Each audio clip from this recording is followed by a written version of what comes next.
crystalline structures aren't lined up, then you end up with what people call untempered chocolate, right?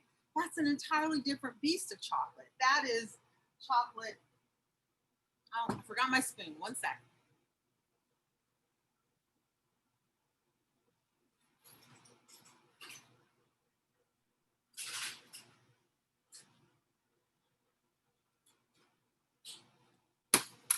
So untempered chocolate is chocolate where those crystalline structures are not lining up.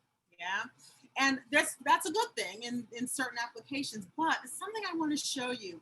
Have you ever gone and bought a chocolate bar and it was kind of ashy on the outside? Yeah. So that's called bloom. And there are two kinds of bloom. There's sugar bloom and there's fat bloom. The fat bloom is this, and that's when the natural fats in the chocolate have come to the surface and they're resting on the surface of the chocolate. It's not bad or good. It's just it's the elements of the chocolate have actually begun to separate.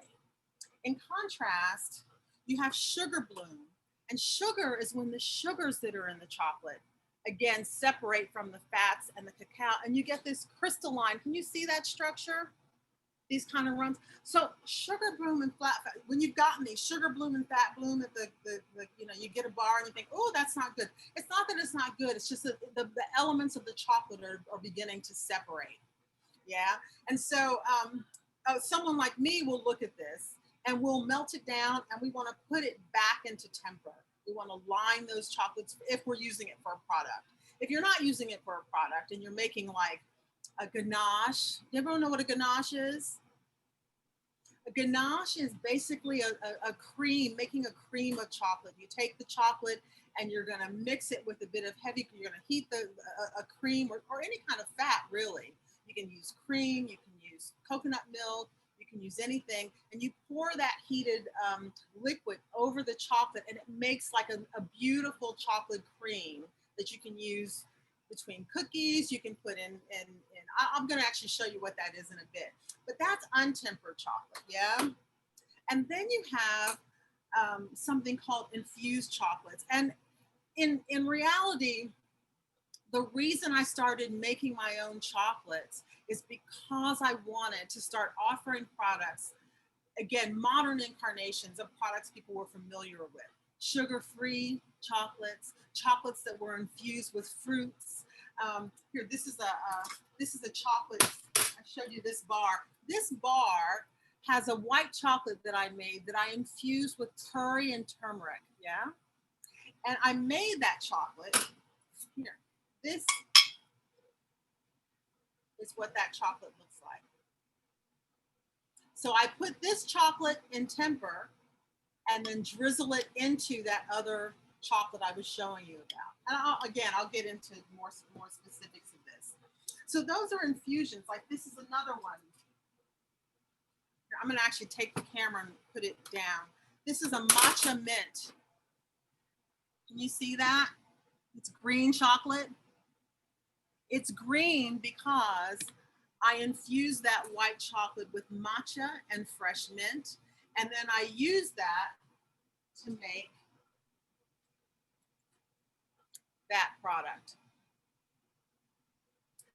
And these are what I call love buttons. You pop them in your mouth. They are fresh. They are minty. They have matcha in them. And then in the center, I put something called carbonated sugar. And carbonated sugar, who remembers Pop Rocks? Do you remember Pop Rocks when you were a kid? When that chocolate melts in your mouth, it begins to crackle like Pop Rocks. And I call them love buttons. So it's a fun, interesting application to the chocolate. So, any questions so far? No? All right. Wait, I have a question. You know, I didn't know about this fair trade stuff. I'm so glad to find out about that. Where does the Hershey's company stand? They have been really dragging their feet with respect to this issue. And there are, I didn't go last year, but there are conferences that chocolatiers around the world, we show up and we basically push back. because they're really the ones that are making the majority of the revenue from these farmers. And like I said, they initiate these programs, and in truth, they've gotten better. But it's been almost a 20-year fight that we've all been involved in. It started when I lived in Barcelona for 13 years. It started for me in Barcelona. And of course, Barcelona is right there off the coast of North Africa. So I was really, it was very close to me. I would go to these cacao farms and see for myself the way that some of these farmers were living, and it would blow my mind, because I would go into, you know, some fancy department store in Barcelona and find, you know, the Ferraro, those gold balls that get wrapped up, and see these Ferraro there bars. And basically the chocolate or the cacao that supplied that chocolate, those farmers couldn't feed their kids. So it's a really important aspect of, and you know, it's like organic's important, yes, you know, vegan, all those things are important, but fair trade is particularly important, because what it means is the farmers that have supplied the cacao for that product are being paid a living wage. Thank you. Thank you. They've been dragging their feet on it. I never touch Hershey's. There's a lot of chocolate producers that I won't go near for that reason. Valrhona, there are a couple of good companies like Valrhona that have fully embraced the fair trade demands that have, and it really was a demand. But it's appalling. It's appalling. So I'm sorry, did that answer your question? Yes, it does. Thank you. I'm so glad to know about this. Thanks very much. My pleasure. My pleasure. So, and actually, I mean, just to go back, unfortunately, it's like a lot of the things with food production. It's given that cacao production centers primarily around the equator, and a lot of those are some of the most impoverished parts of our planet. It's not easy. It's not hard to see why it happens that way. But there really is a global initiative at this point to make sure that those farmers and the people that, because I mean, really, we think we work hard. I mean, and I work hard for a living, but honestly, harvesting cacao is extraordinarily hard work. And get this, basically, it takes the crop, a year's crop from one tree to make about 1.5 pounds of cacao. So you got to have a lot of trees, produce a lot of beans to make that business model work. And for many of them, they're generationally involved with the craft. So, you know, of course, it's the West that's made it into a big business. For many of these people, cacao has just been part of what their families have done for generations. You see that in Mexico, you see that in Ecuador, you see it in many of these places. It's been largely commercialized by countries in the West, or excuse me, businesses in the West, and it largely has left out those farmers. But we really are trying to change that. It's, you know, chocolate is a gift from Mother Earth. It's an extraordinarily nutrient-rich, amazing plant, and I'm proud to be a part of it. But I'm also proud to be a part of it in such a way that I'm trying to make the situation better for the people that basically supply me the raw materials to make my product. Okay, so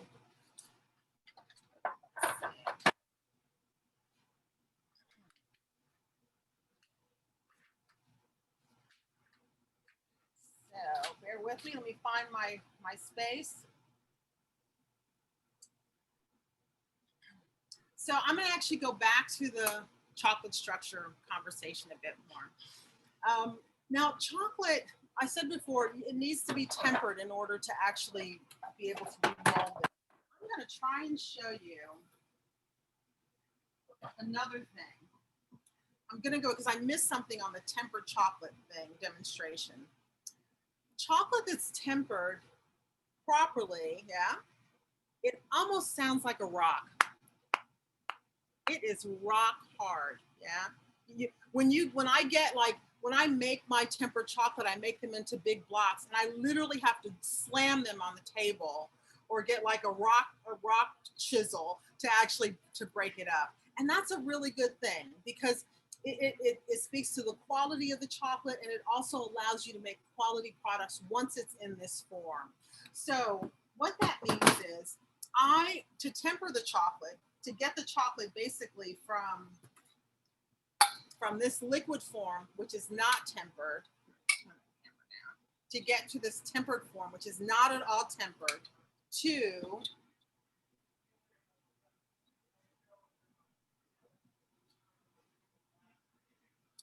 that, right? I do something called seed the chocolate. Yeah. And there's a few ways that you can temper. My personal preference is to seed it. And it's where you take a piece of chocolate that is in temper and you heat the liquid chocolate to a certain degree. And this chocolate actually releases, when you drop it into the untempered chocolate, it releases the seeds of tempered crystals. It basically tells the chocolate, the crystals in the chocolate, all right, everybody, line up so we can actually build a structure. And it works. You agitate the chocolate until you get the tempered chocolate and the untempered chocolate at the same temperature. And once you reach that temperature, all the seeds are ready to march in the same direction. Yeah? So I'll show you what I mean.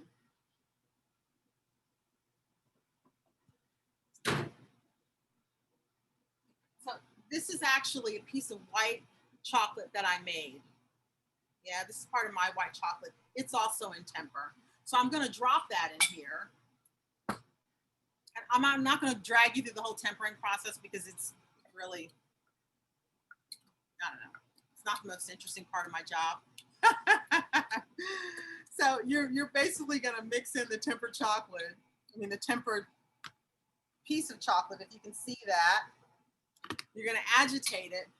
And then once it reaches a certain temperature, then I'll actually have tempered chocolate. I can pour that chocolate into a mold. These are some of my chocolate molds, and I have all kinds. These are called polycarbonate molds, and they come in all kinds of shapes and sizes. I've got pyramids. I've got domes, which is what I use to make these guys. Yeah.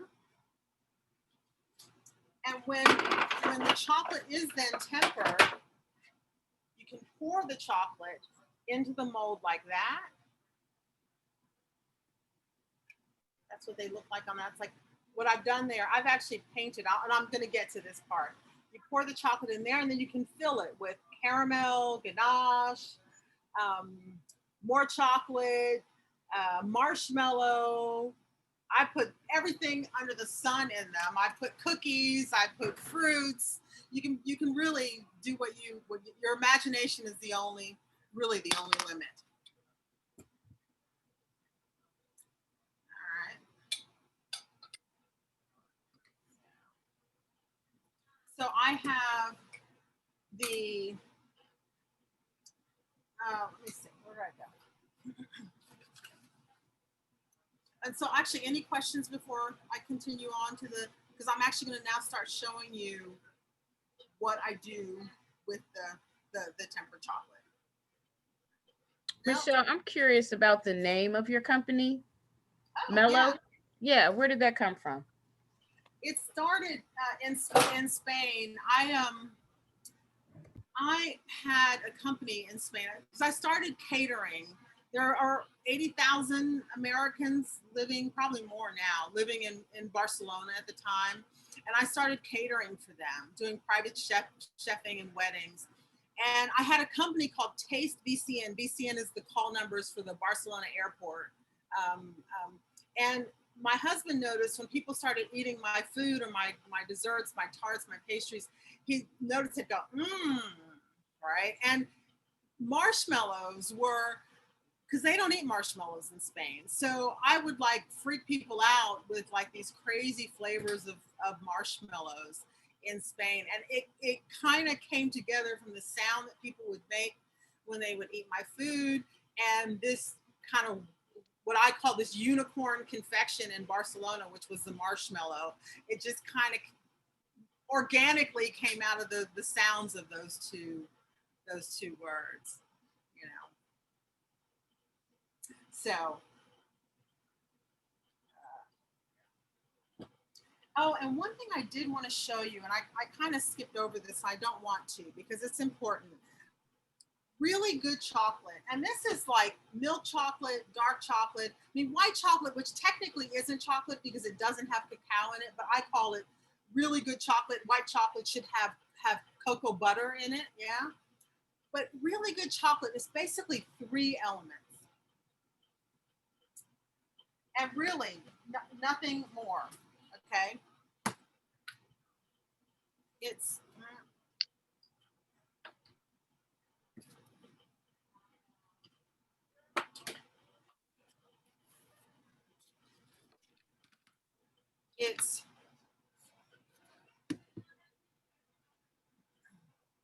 cocoa nibs, cocoa butter, and cane sugar. And if you have those 3 elements, even at home, you can make your own chocolate. Literally, you can make your own chocolate. And so, like I'm, for example, working on, I'll take you over there and show you. I did, on Sunday, I have an Ecuadorian nib that I wanted to mix with some Ecuadorian coffee beans that I had. So I'm making a coffee-infused Ecuadorian chocolate. And I put the nibs, I'll take you over there. I put the nibs for this in one of the melangers. This is a melanger, I'll show it to you. I put the nibs in there on Sunday because it takes several days for it to grind it down. So, and this morning I added, so those nibs I just showed you, the sugar I just showed you, and the cocoa butter I just showed you are in this melanger to make this chocolate. And it's really fragrant. This morning I added the coffee beans, and it smells like chocolatey and coffee, and I'll make bars out of this chocolate. This will give me about 3,000 grams of chocolate, and I'll make several hundred bars out of it. So, put the lid back on.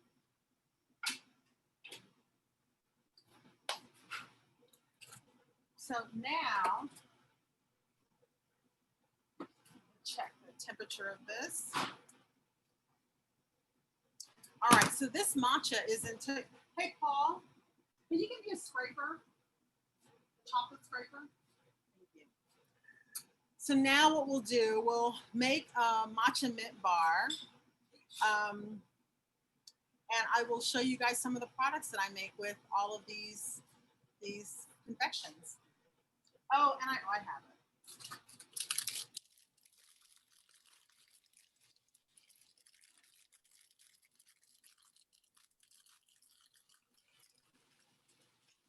And then after this, we'll go on to pairings. I've got some really nice pairings to talk about. Chocolate is fantastic with wines, liqueurs, that kind of thing.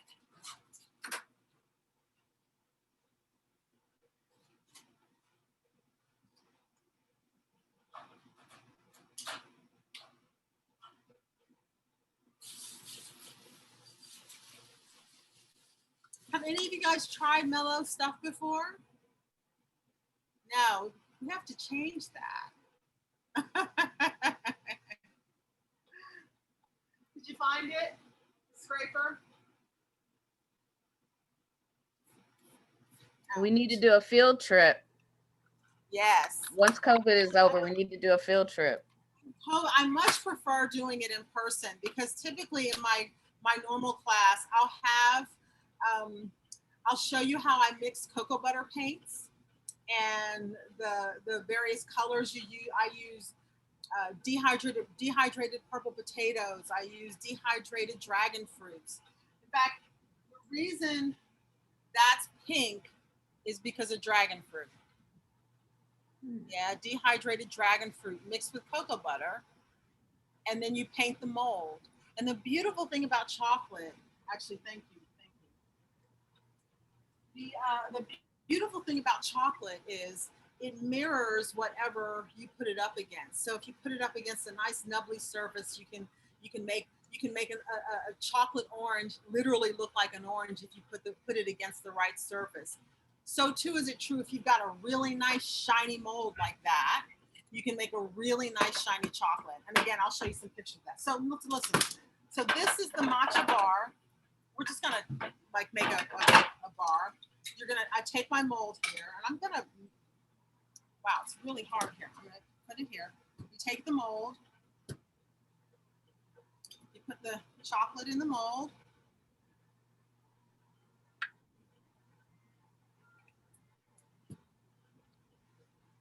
Now, white chocolate and milk chocolate, basically chocolates with milk solids. This chocolate in particular though, this is a dairy-free chocolate. Yeah, it's vegan and dairy-free.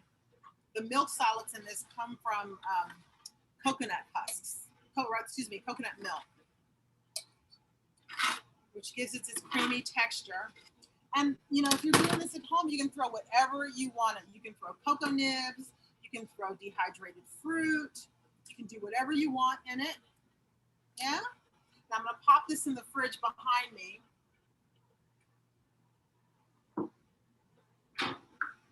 We're gonna let that set up, and while it's setting up, I can show you.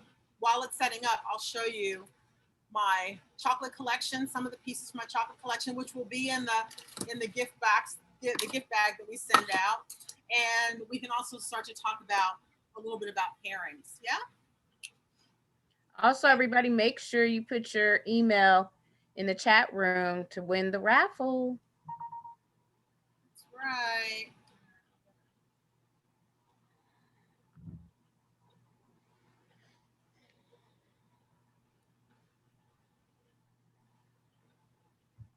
That coffee infused chocolate, yes. I am really proud of that. That is a beautiful thing. I make bars with it. I make bonbons with it. And Valentine's is coming up. And I have some really, really extraordinarily gorgeous and delicious things set up for Valentine's. Just send that.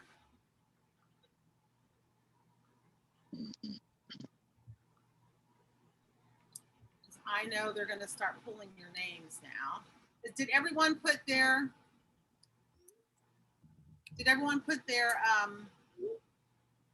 name in the chat? Do I have everyone? Name and first name and last name? Okay.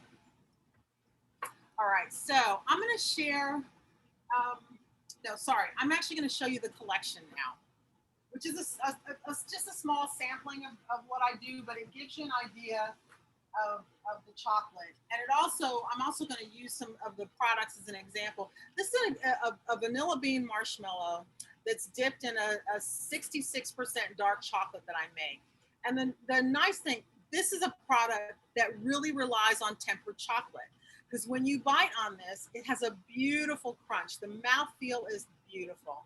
It's got a lovely vanilla flavor, just a touch of salt, and then the crunch of the chocolate. And that's why, it's also why I walked you through the tempered chocolate. If you were to dip this into untempered chocolate, this would be an entirely different product, and it wouldn't, to my mind, it wouldn't work. Yeah. But I like simple products, clean flavors, and a mouthfeel that's also pleasing. So let's see if I can show you without breaking my computer. Okay, this bar is my blackcurrant strawberry bar. It's an in-house chocolate white chocolate that I infuse with black currants. Then I sprinkle it with dehydrated strawberries and edible flowers. It's got a really lovely, fresh, slightly tangy flavor to it. I'm very proud of that bar. And now this one is a 70% dark chocolate, and I swirl the yellow chocolate that I showed you before. This is turmeric and curry that's mixed in a dark chocolate, and then we etch this design in the chocolate after we put it in the mold. This is the one I told you about. This is that beautiful matcha mint. It's got the carbonated sugar in the middle, and so it crackles in your mouth when you eat it. And these are part of my tea cake collection. They are, they have a ganache, like a ganache or a caramel inside, and there's always a cookie in the base. So, for example, this is a hibiscus jam. It's got a taro cream center and a vanilla bean cookie in the base. And this is a whipped coffee caramel with a vanilla bean cookie in the base. This is a white chocolate, again, house-made white chocolate. And this is a dark chocolate, house-made dark chocolate with whipped coffee caramel and vanilla bean. This one's a brown butter and rum caramel. It's got a dark chocolate cookie in the base, and this is a milk chocolate. This one is a beautiful, this is another milk chocolate one. This is a maple cream. It's got a dark chocolate cookie in the base and a hint. It's going to sound weird, so don't trust me on this. It's got a hint of white truffle in it. It's a really lovely, sweet, savory thing. This one is a fresh caramel, a fresh pear caramel. Again, a dark chocolate. Yeah, and it's got a rosemary cookie in the base. And then finally, this one is a fig and honey caramel. It too has a rosemary cookie in the base, and it's a 66% dark chocolate. So that kind of gives you a little bit of an idea of our chocolate collection. And honestly, like I said, the chocolates that I'm really proud of the chocolates. Our nibs are always fair trade, which means our chocolate is always fair trade. So I'm really proud of that work. So I'm going to share. Let's talk about pairings. I'm going to share my screen with you. Lynn, you want to shoot me over to the host mode? Sure. And before I do, I'm just going to also share with you guys a picture of some of the other work I do.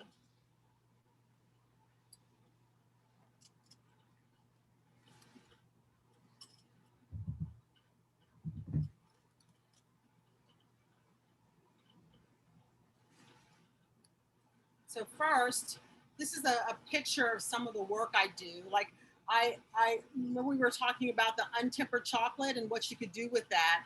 In the upper left-hand corner of that picture is something I make called a chocolate salami. And I basically use the fact that the crystals aren't lining up to create a salami-like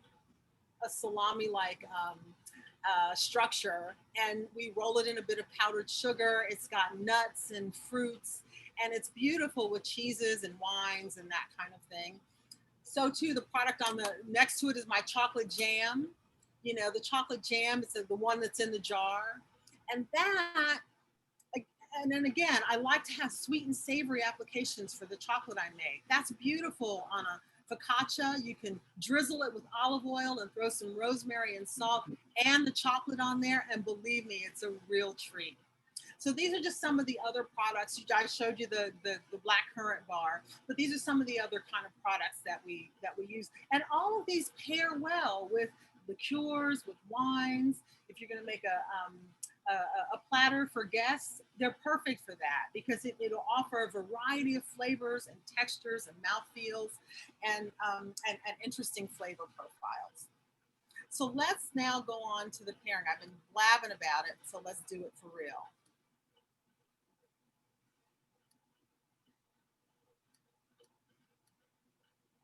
And hopefully we can do this in person one day where we can actually taste and the two of them together. Wait, did that show up? Can you guys see that? Because I can't see that.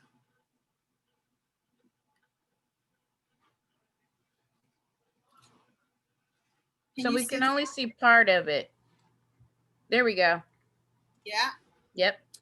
Okay, so this list was given to me by a sommelier friend, and it's really been helpful for me in figuring out how to, when I'm catering for clients, or when I'm developing recipes, how to combine chocolates with the liqueurs. Because I actually have a whole collection called the Good Medicine Collection. That's literally shaped like pills, and they are made with liqueur infusions. Actually, let me see if will you ask Marissa to bring me some Good Medicine bonbons. I'm shocked at myself. I didn't bring those in, but The nice thing about this chart, and you'll all get this chart, yeah?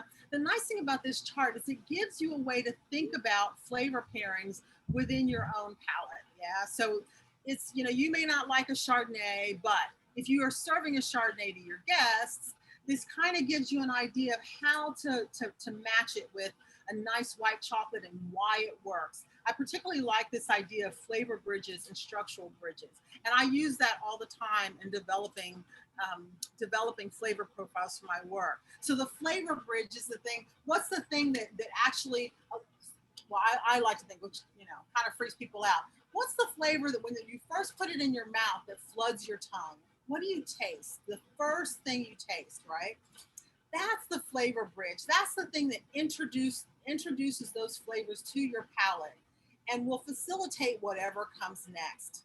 Now, the structural bridges are the other things. Those are the things that are like not going to change. If you have, for example, a chocolate that's really tart and acidic, right? That's going to tend to be a structural flavor that's very hard to get rid of. So what you want to do at that point is balance it out.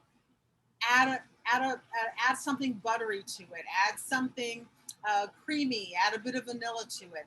And the nice thing about this chart is it helps you contextualize that process within the foods that you like for your palate. Yeah. And everyone's going to get a copy of this chart. Any questions so far? We good? Good. Okay. So what I brought with me with this chart in mind, I brought a pear vodka. I bought a lovely bourbon, and I bought this really nice reserve. It's a Spanish wine from Catalonia. Like I said, I spent lots of time in Catalonia, so I'm really partial to some of their wines or whatnot. And I'm going to show you things from my collection that would go really well with this, and then explain why. Are there any people with sugar issues? Because the reason I say that is because I'm going to talk about adding some things to this, but you can stevia, and in particular, I purposely want to do a plug. I'm not at all affiliated with this company, but it is really one of the best stevias on the market if you're trying to lower your sugar intake. This product, I made sure to have this bag handy. This is a fantastic way to sweeten your whatever, your teas. In this case, I'm talking about your cocktails, but your tea, you can bake with it. It is low glycemic, and it really is, to me, a viable replacement for sugar. You cannot go wrong with this product. And you said, yeah, it bakes well. You can make a simple syrup out of it, which is that's the reason I'm bringing this up. Because you can make a simple syrup out of this, meaning you put this on the stove with a bit of water and a bit of this sugar and make yourself a syrup, and then you can use that to sweeten your cocktails. So in this case, you might have this pear vodka, which has a very prominent fruity pear flavor, right? You can add a bit of simple syrup to it, a splash of something that you might like, for example, cherry juice or cranberry juice. It's a beautiful combination of flavors. And to complement it, you could use this black currant bar. The fruity flavors work well together. They complement each other. They don't compete in the mouth for space. And you can actually taste both of these things very prominently and enjoy them together in your mouth.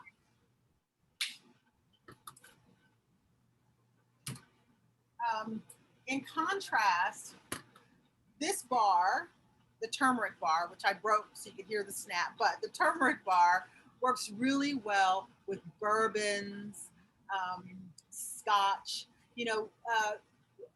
liquors that are earthier, maybe a bit smoother. That turmeric and bourbon is beautiful together. Yeah. And again, if you're having people over, you can break up a bar like that and serve bourbon, and it's a really nice afternoon treat. What kind of flavor does turmeric give the chocolate?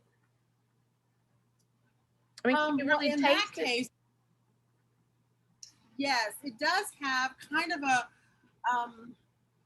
I think it has kind of an earthy. I'll send the. I'm gonna actually come back to the so I can see everyone's faces. I'll send this wine pairing chart. We're gonna share with everyone, so you'll get that. Okay. Turmeric is a really earthy, an earthy spice. I like it a lot, but the reason I like it a lot, it's I use it for its color properties. It's not. It doesn't have a very pungent flavor. It's not like curry. In fact, I always add a little bit of curry to that turmeric chocolate. That's this one, the one you were looking at. That's that one. Yeah. And so I always add a little bit of curry to give it a bit more flavor. But the beauty of turmeric really is it's a natural anti-inflammatory. Yeah. It really is good for you. And so, and I do try, I mean, again, I'm not saying that the food I do is health food, but I think one of the things that distinguishes us as a confectionery is we do work with real food. We aren't like mixing food colorings and flavorings and that kind of thing to get the flavors that are in our food. We're actually using food to create those flavor profiles. And I'm almost always trying to find things that have a net negative, a net, excuse me, a net positive effect on our customers when they eat it. Yeah. So you'll never find, for example, high fructose corn syrup or corn syrup in anything that I make. You don't find any white refined sugar in anything that I make. That coffee chocolate that I just showed you about is low glycemic. 70% of the sweetener in that is stevia, and the other 30% is sugar. So you get the sweetness, but you don't, it's a very low sugar product. And that's by design. And generally, that's what I try and do across the board. So the red wine, now the red wines, believe it or not, the red wines, my customers tell me this, and I've had that experience. The tea cakes are really good when you're bringing over, and those are the sort of shiny bubbles.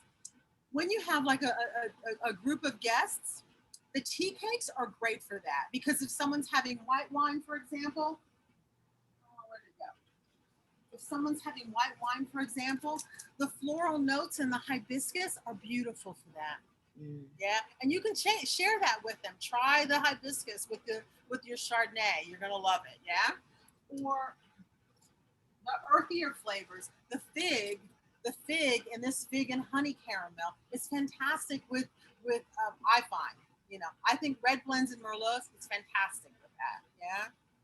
So, and we try to make sure we're getting better on it. You know, we're trying to make sure that when the products are packaged, you get that guidance on the packaging when you get the product.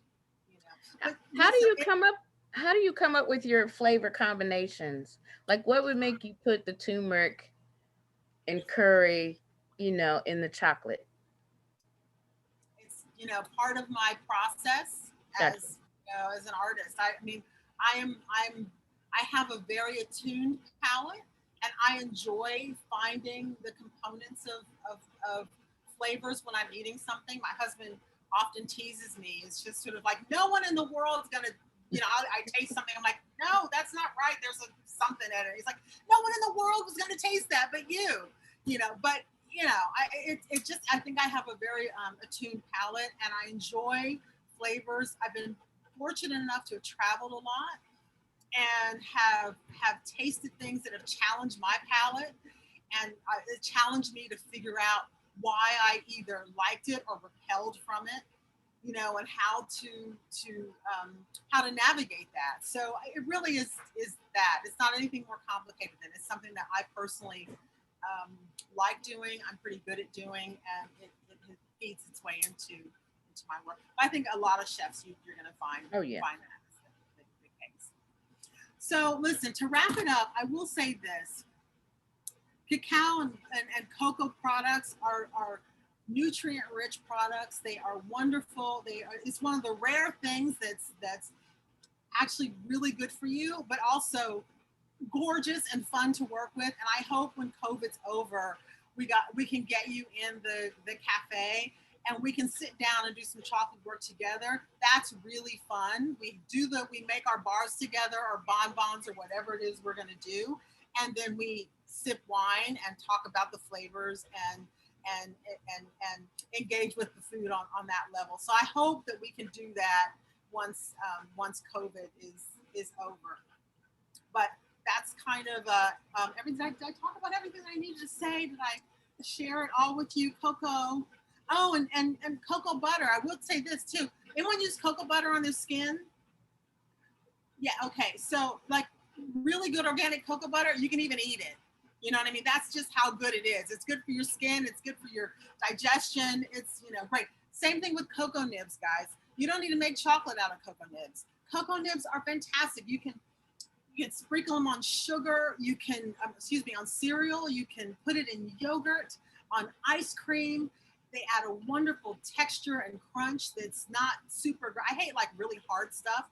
So they're not super hard. They just add a really nice crunch to your to whatever it is you throw them on. And so I would definitely recommend kind of munching on cocoa nibs, and they're a great antioxidant as well. But anyway, that's all I have for you today. I can't thank you enough, Lynn, for letting me do this, and for also, frankly, letting you guys be my guinea pig for the first guinea pigs for my first Zoom class. So by all means, send me your you got my email address in there. Send me your thoughts, and if you can think of ways that I can improve, then by all means tell me. But before I go, let me go see who won the raffle. I'll be right back, okay? Okay. Now I want some chocolate. And some wine. Oh, yeah. Yeah. So did everybody get their email? Well, I guess make sure you get your email in there because I think they're checking them now.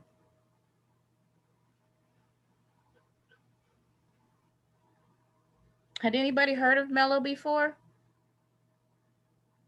No?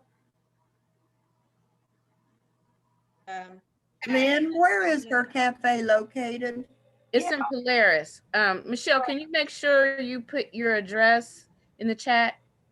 Yes, and I will say this: the cafe that we are working on, Melo does not have a cafe. We had a cafe across from the convention center, but we closed that cafe in May, I believe, just because it didn't make sense. So we are all online. I will send you, if you go to our website, which is Mmelo.co.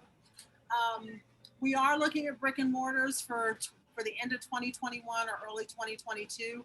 But for this year, we're going to keep it small and tight and try and weather this storm. The cafe that we do work at services primarily the Metler Toledo building. You won't come in and see Melo products here. It's a different business that I own. That was me, again, circling the wagons during a tough time. And I will say this too. I have to say this. Sherry Jones won the raffle. So we just need to get her contact information, and I'll get it to you. She's my neighbor, so that's good. So she can share with me. So we will be getting Sherry her gift bag. All right. So anything else, you guys? Anything else you need to share with me? Or I like I said, send me the feedback. I really do want the feedback. It's my first time doing it, and I was, nervous about it because I've never worked in this format. Like I said, typically I have, you guys are with me. We're together. We're tempering chocolate together. It's a real mess, and then at the end of it, we all have wine or cocktails, and and people leave with bars and chocolate bars. I mean. And that's it. So hopefully that's something that we can do in the future soon. Can't wait. Thank you very much. I really appreciate each of you, and wish you the very best for 2021 as we navigate this madness, right? Yeah. Michelle, I think you did an amazing job for your first time. I mean, Ash, look at Sherry. She loves chocolate and she loves wine. Coming your way. Coming your way, Sherry. And I'm gonna get some. Don't think you're gonna eat that whole basket. Don't even try it. She must be at work. But thank you so much, Michelle. That was wonderful. I didn't. Who knew? Who knew all that stuff? So love it. I think you did a wonderful job. Yes. And I cannot wait. What'd you say? Maybe next time we could talk about sugar work. Yes, definitely. Cultures, the sugar and all that kind of stuff. So Definitely. Definitely. Thank you. Thank you. Really, Yes. Happy New Year to you guys. And thank you all for showing up today. Happy New Year. This is a great way to start the year, right? Certainly is. Eat, All right. eat good chocolate. Yes, eat good chocolate.